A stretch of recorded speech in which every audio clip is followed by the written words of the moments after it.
Hey folks, this is Bears and Slot and welcome to what may well be the final DLC for Planet Zoo.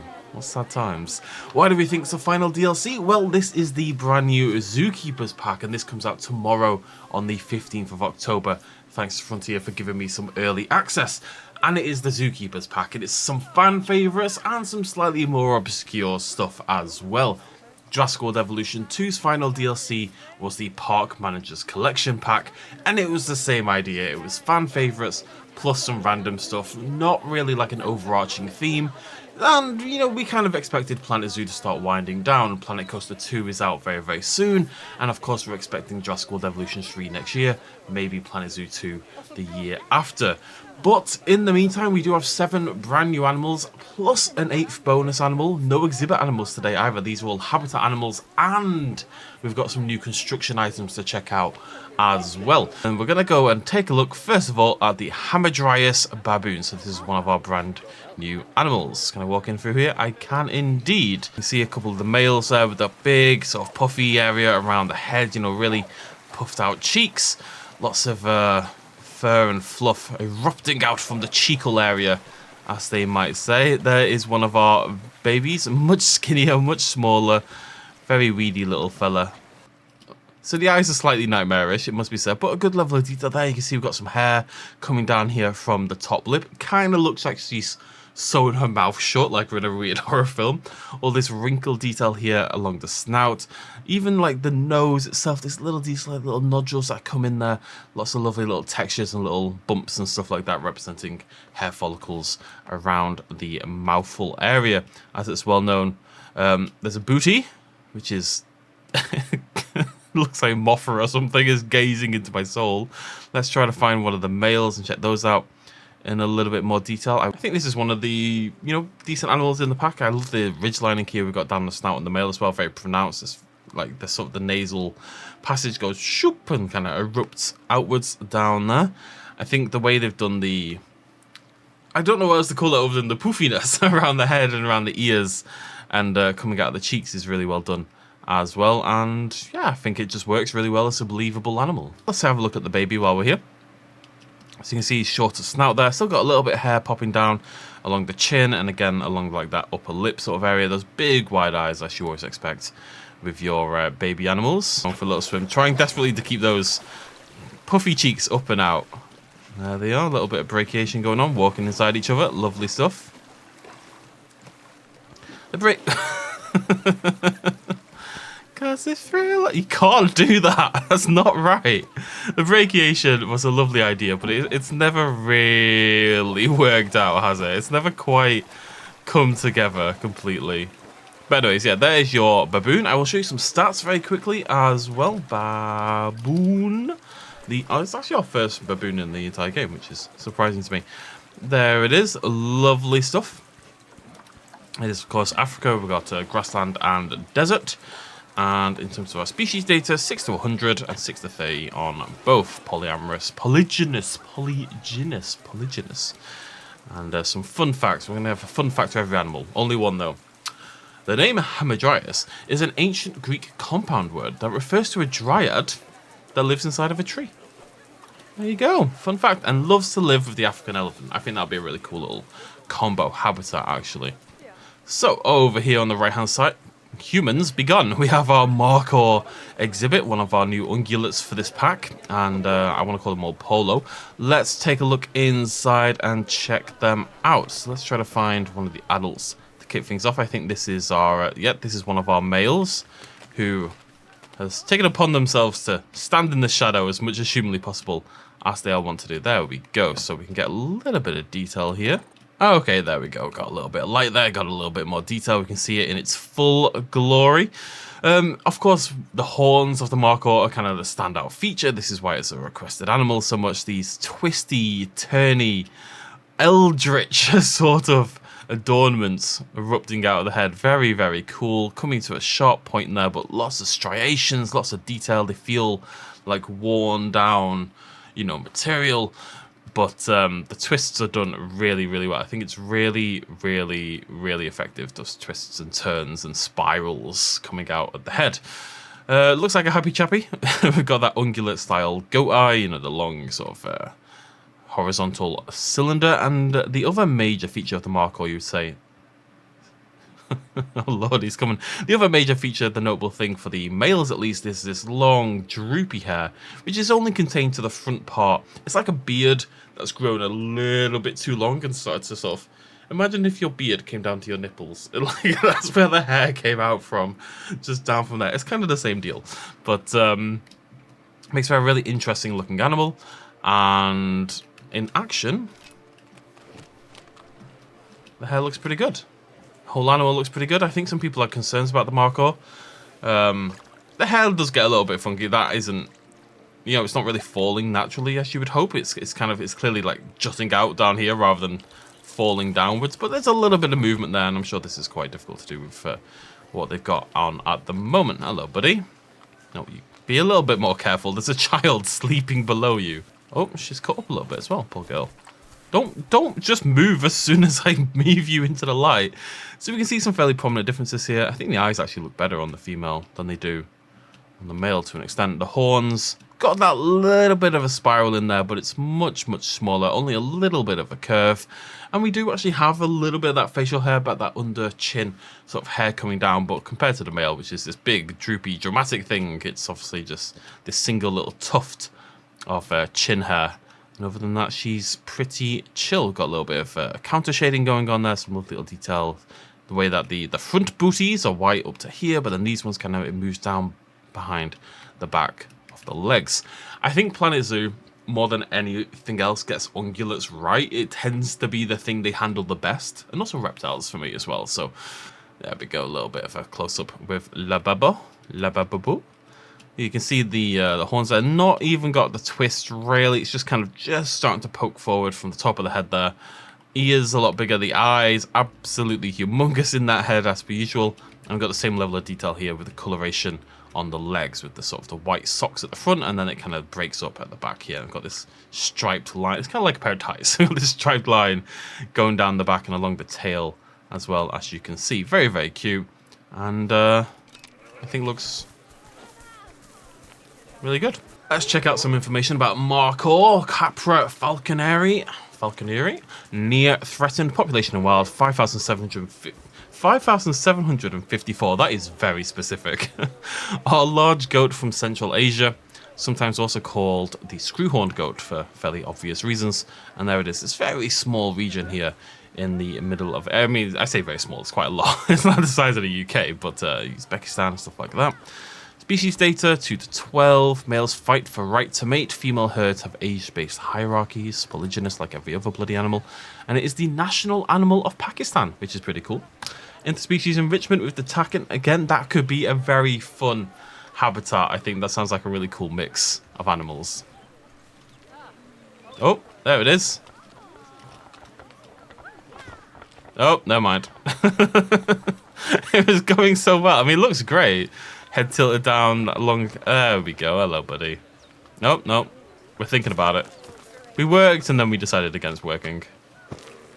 Very cool, though. They do look fantastic. I wish the hair moved... Like, the hair tech was a little bit more realistic, but on the other side of that, naturally moving hair and stuff like that is quite resource intensive, so I'm sure that's why it isn't a thing, per se. Maybe in a couple of years with the next generation of Planet Zoo, we would get hair that would fold more naturally around the body. Love that noise as well. That hoof on the stone is really nice. I'm still waiting for my Pallas's cat to have sex, which is a sentence I never want to say again. So in the meantime, we're going to check out our spectacled bear, which I'm very excited by, because look at this little leather pupper. Check it out in paws first of all. So with this, we've got most of the major bears, you would say, that would be added. I think there's a major one missing though, isn't it? Aren't we missing just like a straight up North American black bear? Which is a slightly odd exclusion, but other than that, we've got like basically all the bears. The baby, I don't know if it's because the eyes are quite small, but the baby looks older than the parents. Like if you scaled this one up and scaled this one down, I think that would actually suit better. The baby is ancient looking, isn't it? There's something about it. It makes it look very old man, but you can see how the sort of the spectacles on the parent have sort of faded out a little bit more. They've sort of broken up in time as the skull has broken. Whereas with the baby, the spectacles are humongous. They're taking up near enough the entire head. They're basically joining entirely around its eye, whereas here, as you can see on the adult, got a big gap here and a big gap here. You can kind of see that gap starting to form here and here, but it's not quite there on the baby. It's a lovely little level of detail.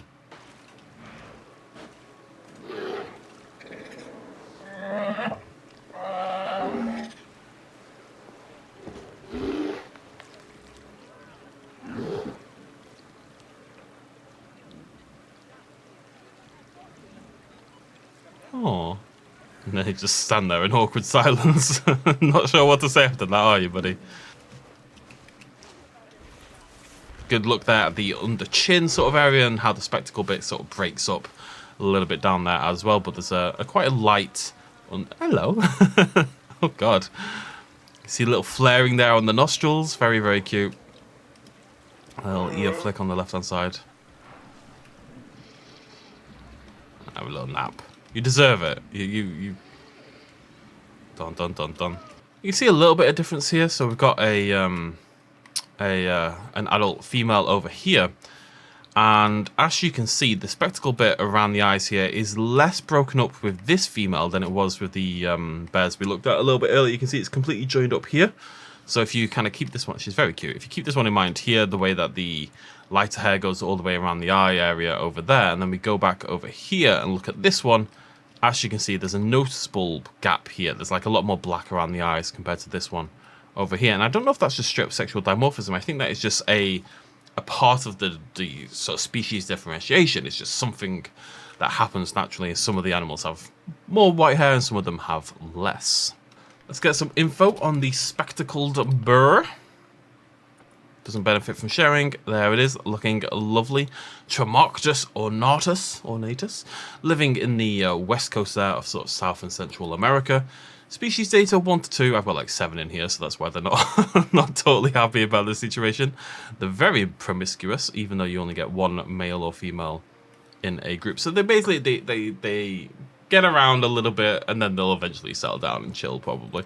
And then research status, let's have a fun fact.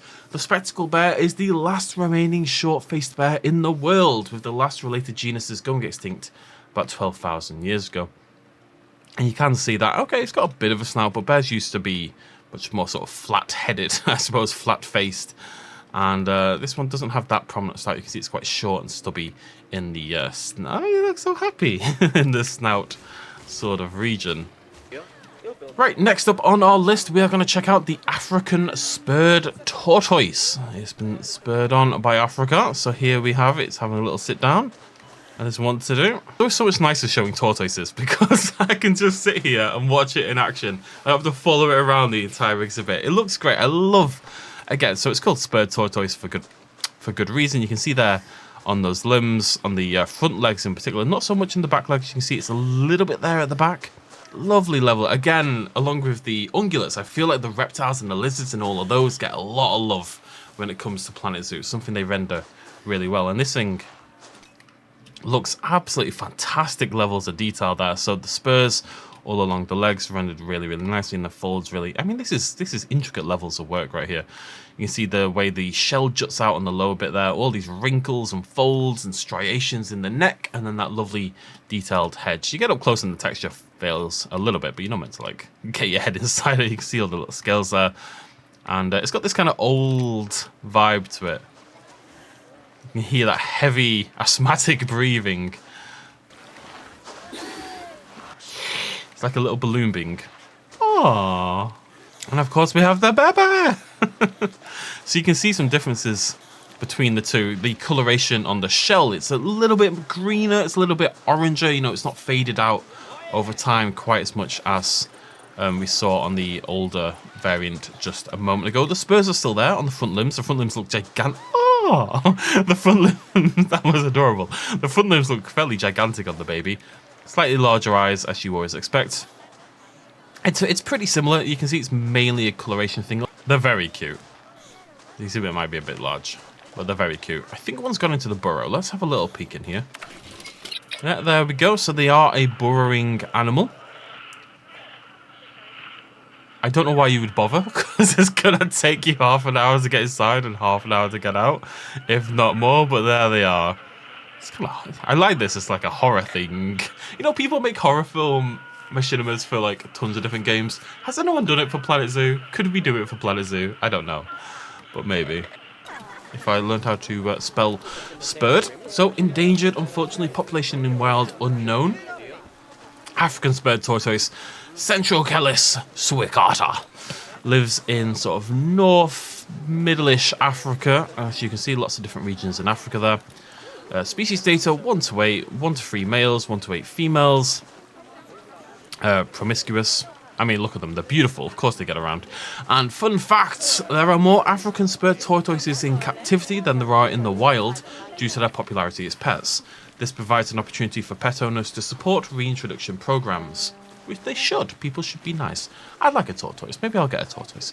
African spurred tortoises are apt diggers and will excavate burrows to reach cooler, moist soil. So there you go. The burrow is correct, and it would live with the Dharma gazelle, which population in wild very, very low, so we need to save the Dharma gazelle, obviously, but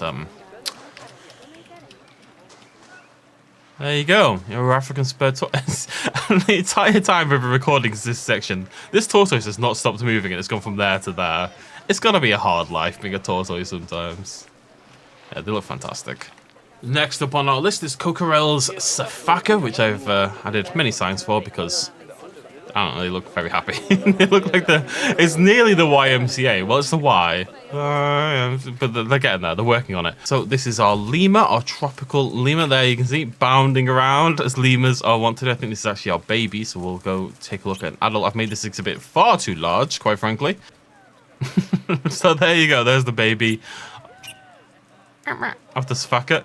Looks a little terrifying with the large eyes. I mean, lemurs already have large eyes, so on this guy, they are the entire... Oh, there you go. That's what it looks like when they eat the jelly. So the jelly is a new item. I'm going to show you all these later on, but I kind of got obsessed with the jelly because I think it looks really cool.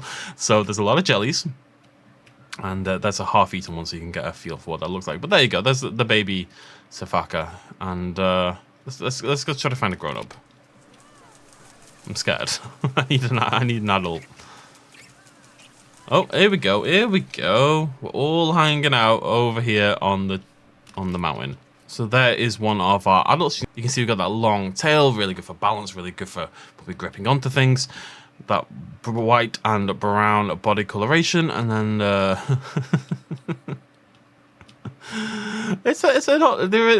you're an odd looking critter, aren't you? I mean, lemurs up close and the eyes always feel a little bit alien to me. They've always had that kind of vibe going on. You see there the individual little fingers and little fingernails, and we've got some sharper than the others and a little bit longer, and then the separate sort of ones jutting out to the side there. Moving as lemurs do, bounding side to side. I don't know why you can't just walk normally, but you know, I'm not here to judge. Whoa! Whoa! Alright guys, calm down. Yeah, I know. Oh, you're going to do it as well, aren't you? Hello, buddy. Tongue sticking out a little bit there. Lovely little chirpy noises. You know, if you had tons of these in your zoo, I think it would sound really cool just hearing these little... What's going on? This little like Dragon Ball Z nonsense going on here. They've got a little bit of a habit of sitting across from each other. A little head shake there as well. You see they feel very alert. They're always moving, they're always looking around, chirping and making noise. They're a very active animal. It feels like they're, you know, very much part of their environment, and they're very much keeping an eye out for predators. They're socializing, they're enjoying themselves. It's very much a nice counter to the tortoise that we just... Nice moves. Counter the tortoise we just saw, because this thing is bounding around constantly on the move, constantly active. And now, of course, I come back and one is just sat here. But even the sitting down ones, you see they're kind of prepped and not sitting on their hands. Their hands are ready. They're kind of hunched down, ready to... Oh, it looks so sad. Hunched down, ready to move. Very alien in their movements. Very, very disconcerting in the way they move. It's like very jutting. You know, it's sharp, quick, short movements. There's no turning your head slowly. It's dun, dun, dun, dun. You know what I mean? You know what I mean by dun, dun, dun. Everyone knows what I mean by dun, dun, dun, dun. Off he pops. And let's get a little bit more information about Coquerel's Coachella's Saaka. Propithecus coquerel, critically endangered, less than 47,000 in the wild, which much sadness. Found in the northwestern rainforests of Madagascar, and really only in the northwestern rainforests of Madagascar. 2 to 6 in a group. That's males or females, up to 5 and up to 5. They are polyandrous, and they are matrilineal. Mature males related to alpha become outsiders. So if the alpha pops out a kid, well, the alpha doesn't pop out a kid, but the alpha has a kid, helps create a child, the child has to go. As soon as you, like, grow up, you're out, you're done. I'm the alpha, get out of here. Like all lemurs, Safakas have a tooth comb, tightly standing lower incisors that are used to comb fur or assist feeding. Fun facts about the lemur. Right, we must move on because my my timescale is way out. Okay, let's check out our Pallas's cat. Let's have a little look inside here. There we go. We've got one walking along. This might be no, I don't think it is. There we go. Pallas's cat grooming itself. Perfect timing. Hello, buddy. Let's get you in a little bit of light. So this is our Pallas's cat, our wild Asian cat. I think it's a funny thing. People don't really think of small cats ever as existing in the wild, but Pallas's is definitely one of the better known ones. There's been a bit of criticism online for the Pallas's, and I can kind of see why. It looks, it's some of the animals in the pack are fantastic. This one to me doesn't really ever read as a believable animal. I'm not sure what it is per se. It's just slightly strange looking, but it is what it is. It's still very, very cute. We've got that big puffy fur. You know, this is a fairly regular sized cat. The Pallas's cat is no bigger than a regular domestic cat, but it's so fluffy and so poofy that it just feels twice as large. And there you go. You see it walking down there. You see it's very sort of blocky in terms of the body just because of that sheer quantity of fur. And it's very, very cute when it wanders about. And of course, the babies. I was very excited about the babies for the Pallas's cat because I just think they are meant to be very, very cute. It's a slightly strange looking animal. It's got a very, very flattened square head. It feels like it should come down like a little bit more. It's like someone stepped on its head a little bit. Basically, those big, big green piercing eyes. I see unlike the parent down here, you see where the fluff sort of hangs down all the way down to there. You see with the babies, it's not quite that far. You can see a little bit more delineation between the fluffy bits of the underbelly and sort of the legs there, whereas with the adults, they kind of just blends together into this blob of fur and fluff. With the babies, they feel kind of just more like regular cats. Regular cats with very square heads, but sort of regular cats. We've got some nice little details on them as well. So of course we've got the striping going down here, and then we've got the spotted detail at the top of the skull right there as well. You can see all that on the adult as well. The spotting there on the sort of from the forehead and back over the top of the skull, and then the striping come down. It kind of looks like they're constantly sobbing, as we said earlier. See the puffiness hanging down there as well, and the sort of brighter orange feet which really stand out amongst all this sort of grey and brown. This one's having a little sit. Little slowier movements there. It does look a little bit odd. I can't really put my finger on why. It just feels cartoony. But it's still very cute. It's one of my favourite animals, so I'm glad to have it in the game. Aww. It is kind of adorable. Oh. Hello, Puddy. There's a lot of cats in this one. I've had to pop like 25 cats in to try to make them actually breed. The way they sit by default as well, they kind of hunch back a little bit. Like it feels like they're bringing their neck back into their shoulders a little bit. You know what I mean? Although that might just be that. There's a lot of cat. Ah. Right, that's our Pallas's cat. Let's check out some information. Pallas's cat Otocolobus Manul, also known as the Manul, is a small wild cat native to Central and East Asia, as you can see. Mainly sort of Central Asia over here. Lots of different regions. We've got a few sort of Central Asian animals today, so cool for joint exhibits. Not very, I may put 100 of them in there, but they do prefer to largely be on their own, very solitary animals. Pallas's cats are no larger, I already said that. Generic name, Otocolobus, is derived from the Greek language and means ugly-eared, which seems a little bit harsh, and no cross-species benefit there. Why are your ears ugly? Are your ears ugly? Your ears aren't ugly, so they're teeny tiny. Nothing wrong with your ears at all. You're a little fluff ball and I love you. That's fine.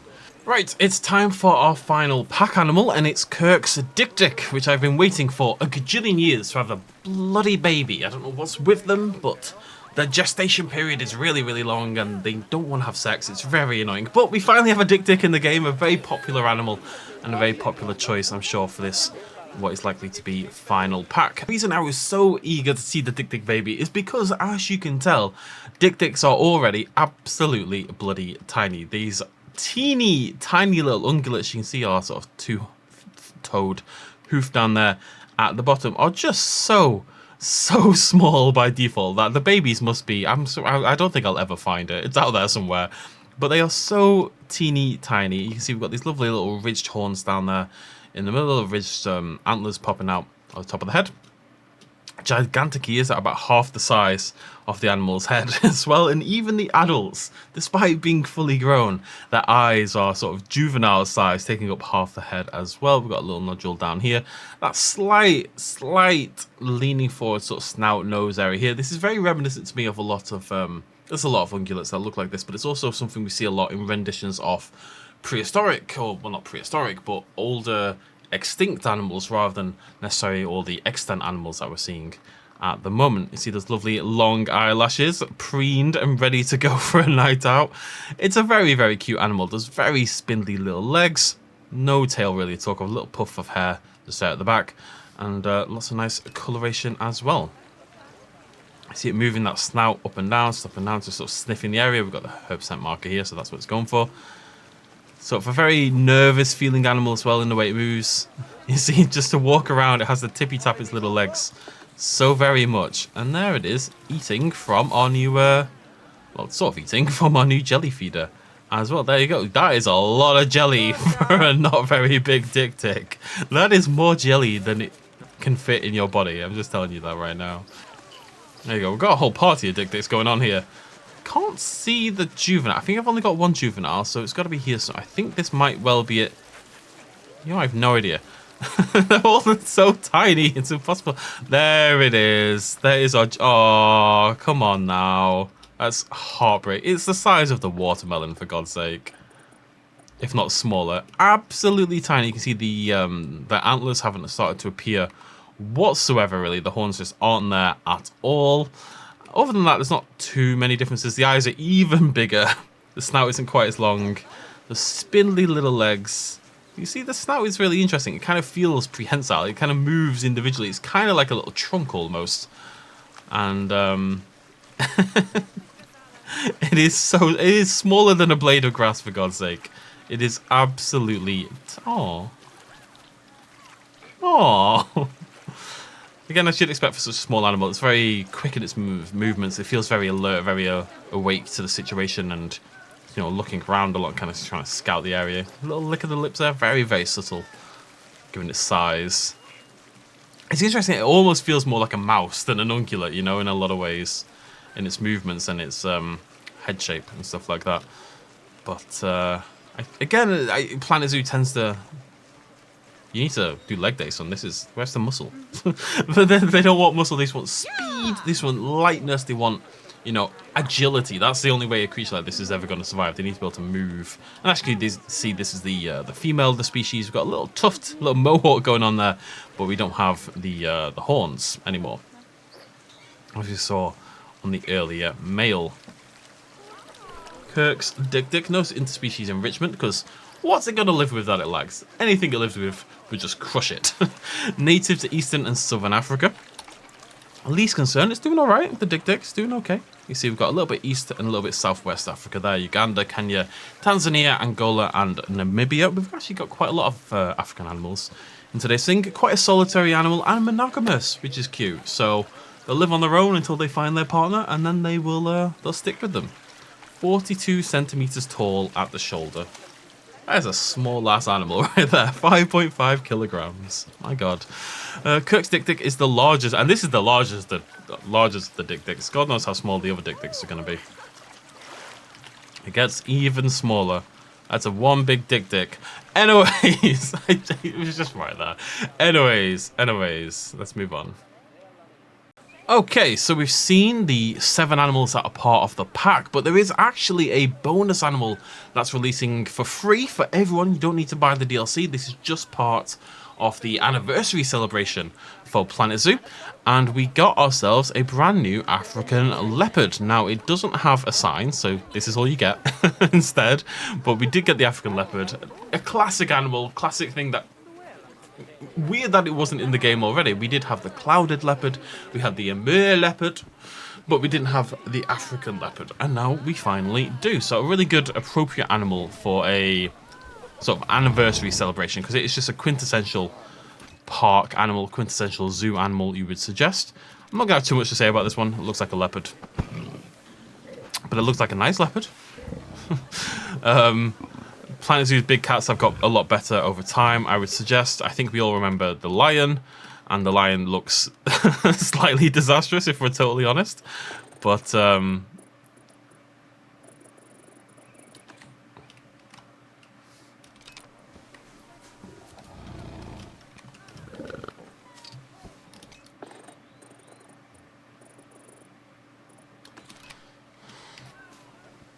whilst the lion might look slightly disastrous, the leopard looks pretty great to me. Like, I'm not going to suggest I know enough to necessarily critique this anyway, but I've got to say that I think the leopard looks pretty fantastic, which is nice, because it's a celebration of everything the game's done up until this point.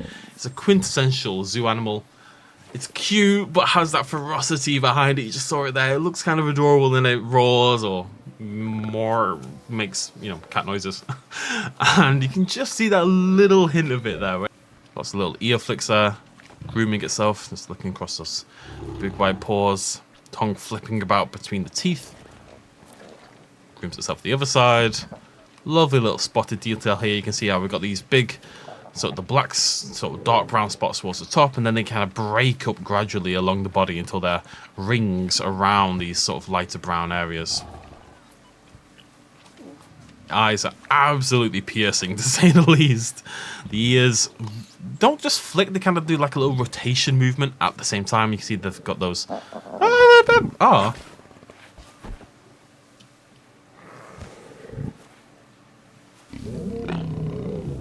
Well, that was adorable. Where'd you come from? There's the baby. Should go without saying, I suppose, but oh no, you just walked into the grass. Fantastic. Small. Oh. Almost up. Or Papa. Right, let's go take a look at different baby. Hello, different baby. Oh.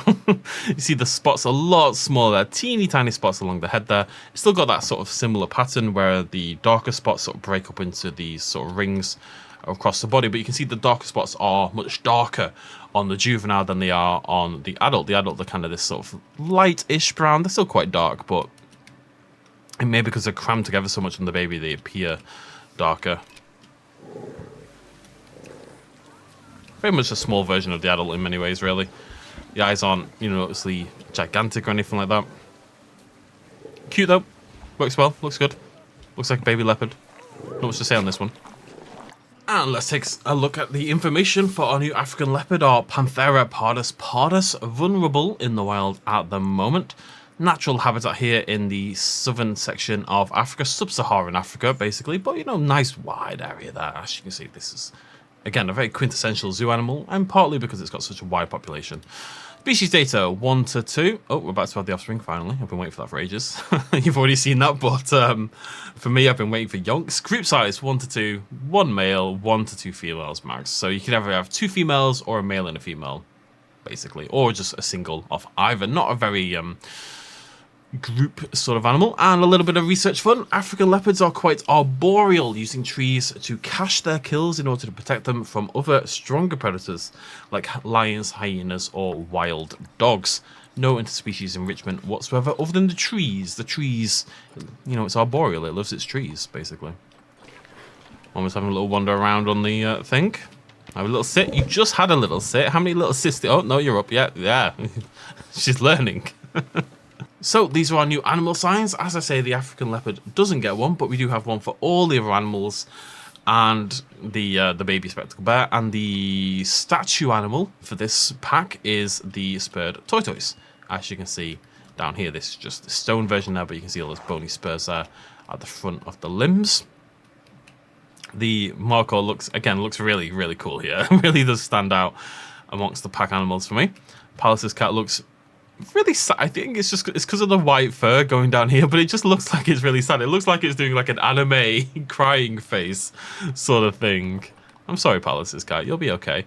Over here, we've got some brand new stuff as well. We're going to check this out at nighttime in just a moment, but this is some new clouds, apples, strawberries, and suns. These are just sort of general sign kind of things, 3D signs. And we've also got this bunting. It's all very British, but we've got this multicolored bunting here in both straight and curved variants. Over here, we've got some new lights, I believe. I'm going to swap this to nighttime very quickly. Yeah, so it's the middle portion that makes a light. So this is an individual item, this right here, as you can see. So this is a new flower center, and we can pop this down. We can even make our own if we wanted to. We've got the individual leaves, as you can see, and you can make these really nice, cute flower lights. And these are, of course, color customizable, as you would expect. And we can change the color on the light as well. And get bonkers with it. There you go. Really nice, colourful, pretty sort of things. And as I say, you've got these nice big thick 3D petals as well if you want to make your own. We also have these new lanterns. So we've got these kind of sort of Chinese style lanterns, you would say. These kind of paper ones that are wrapped around this sort of rib banding. But these are my favourite things. These are called the Zookeeper lanterns. We've got the lion, we've got an orangutan, and we've got a very, very cute panda as well. And again, I think these should in theory light up. As you can see, these do light up, but it's very subtle. They've got a little light inside. It reminds me of something. It reminds me, it's basically it's thick plastic, and then inside there's a bulb of some description. But you can see you can turn these off and on, and they do light up a little bit. You can see it feels like it's lit up from inside. It's actually really nicely done. Things like, you know, how the nose is a little bit darker, and it feels like there's a real genuine light inside there, which is pretty cool. The light is pretty subtle, as you can see, but yeah, they look really good, and they're really realistically rendered, and also very cute. They really are very, very cute. Let's get the daytime back for a little bit. We've got all this stuff here, so we've got some ribbons as well. As you see, these sort of twisty, curved ribbons, Markhor inspired ribbons there, and these bunting poles as well, or maypoles, I should say. All these various different colours going on, and that's part of this new sort of marquee set. So we get all these different tent pieces, which is pretty cool. We've got these curved fabrics which you can use to build a tent. I'm going to show you that in just a second, but I think these in general are going to be really, really useful. We have a lack of sort of fabric-y sort of things in the game, and I think having access to this sort of, you know, you see the texture on there, this fabric texture. We've got this sort of ridging around the outside, and you see the folds in it and stuff like that, and that's really the important thing. And there's tons of different pieces. So we've got some sort of canopy top ones with these big curved ones, and we've got some string as well, which kind of holds it all together. This is very much the kind of thing I've been wanting for a long time. You know, the curtains as well. We've actually got actual curtains banded together by some rope. So you can make like theatre shows, you could make, you know, big stages and stuff like that. You could definitely integrate some of this fabric into your exhibit designs. In general, you don't just have to make tents and stuff like that. But if you did want to make a tent, well, you can see what it looks like down here. It's very Great British Bake Off. But you can see this is one of the blueprints that the game provides. So we've got these new wooden sort of plinth pillar thingamajiggies that sort of string it all together. We've got the string or the bunting coming together, these lovely ropes attached down the side, and as you can see, you've got this kind of party marquee tent sort of celebration sort of thing, which is pretty sweet. And then over here we've got the Wicker Man come to life. So they've made, using the ribbon from over here and from these maypoles, they've made a maypole celebration sort of thing. So strip your clothes off and dance around the maypole and then get murdered in a giant Wicker Man, as you are wont to do. Also got some balloons and stuff as well as part of that celebration. And of course, as we saw a little bit earlier on, we do have the jellies. This is a new enrichment item for your animals, filled with bananas and apples, and you can see just wobbling slightly in the wind. And I'm just going to show you this in action because the noise it makes is awesome. Let me just get rid of that. The leopards do not eat jelly, or do they? That's why I made so many of them, because it goes bloop bloop, and it makes me happy. But yeah, there you go, Maypole celebration. really does make me want to do like a film-inspired park and do something based on the Wicker Man. We could build the Wicker Man and then set it on fire somehow. Either way, yeah, just really nice general. It feels celebratory. You know, the new decorations feel summer. It's not really appropriate for the season, but it feels very summery and celebration-y, and it feels British, which with Frontier as a British company, I think is quite appropriate as well for what is probably the last pack. And yeah, well, I guess that's it for me, ladies and gentlemen. I don't know what the future of Planet Zoo is for me or the channel or anything like that. Obviously, we've been doing other things lately. It's been nice coming back today and playing the game. Also reminded me how long everything takes. You know, now that I've played Planet Coaster 2, and I've got the new pathing tools and the new water tools and the new foliage even more so. I'm really excited for Planet Zoo 2 to get those features into the sequel. Things like being able to just brush down your foliage, being able to scale things. You know, it feels like that's what I'm waiting for now. It's really going to change the game. But Planet Zoo itself still has a lot to offer, lots of fantastic animals, a gajillion decorations at this point in time. And if this is the end, and I think it probably is, it's been a really, really fun journey. I know we haven't necessarily stuck with it as much as some people would have liked over the years, but I've had a lot of fun with it, and I hope a lot of you have had fun watching me make stupid things here on the channel as well. Thank you very much for joining me. I'll see you lovely folks very soon. Cheers much as always. Bye-bye.